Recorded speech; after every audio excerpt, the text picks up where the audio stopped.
Hello everyone and welcome to your Introduction to High School Math.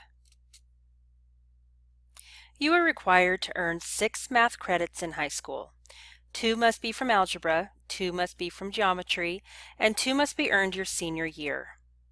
High school math is the most complicated course sequence to explain.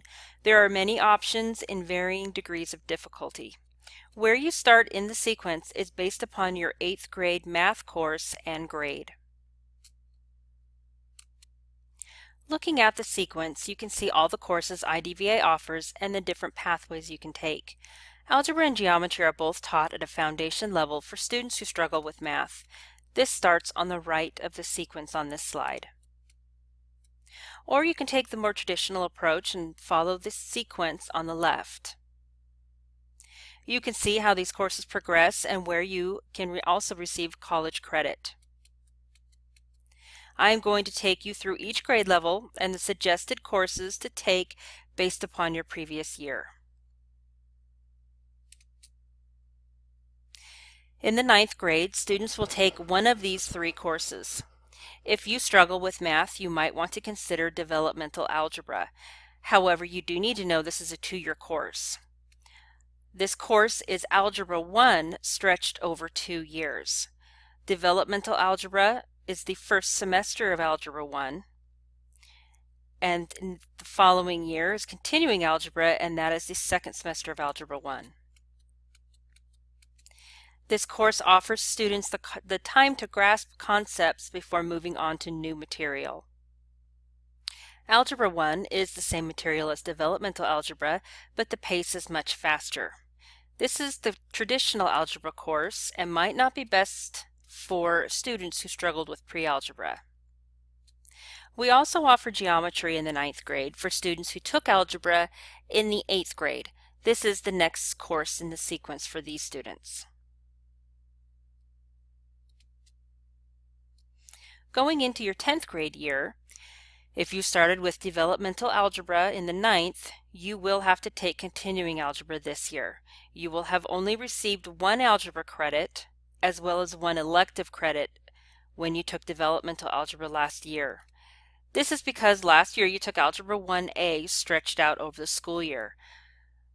To earn your full 2 algebra credits, you must take this course in the 10th grade.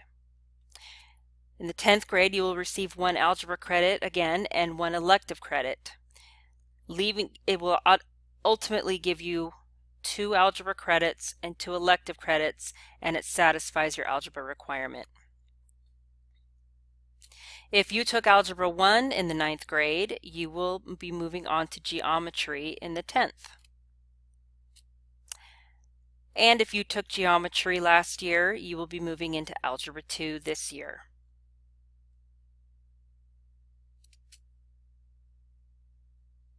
Now things can change a little in the 11th grade. If you took continuing algebra last year, you will have to take geometry this year. If you took geometry in the 10th grade, you have now satisfied your graduation requirements until your senior year. You could technically take the year off from math in the 11th grade. However, we recommend taking the next course in the sequence, which is Algebra 2. If you took Algebra 2 last year in the 10th grade, you will be moving on to pre-calculus and trigonometry in the 11th, and you will receive college credit for this course. Moving into your senior year, you do have to take a full year of math this year. If you took geometry in the 11th grade, last year you will take practical math for seniors your senior year. If you took Algebra 2 in the 11th grade, you can now move on to and take pre-calculus and trigonometry, or you can take practical math for seniors. If you took pre-calculus and trigonometry last year, you will want to take AP Calculus for college credit your senior year.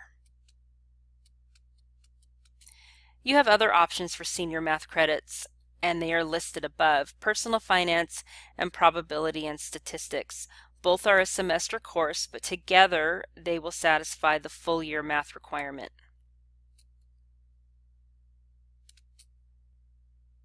Well, thank you for listening to this presentation, and remember that it takes 6 math credits to graduate, algebra, geometry, and your final required course would be a math in your senior year. Thank you for listening, and don't forget to take the quiz.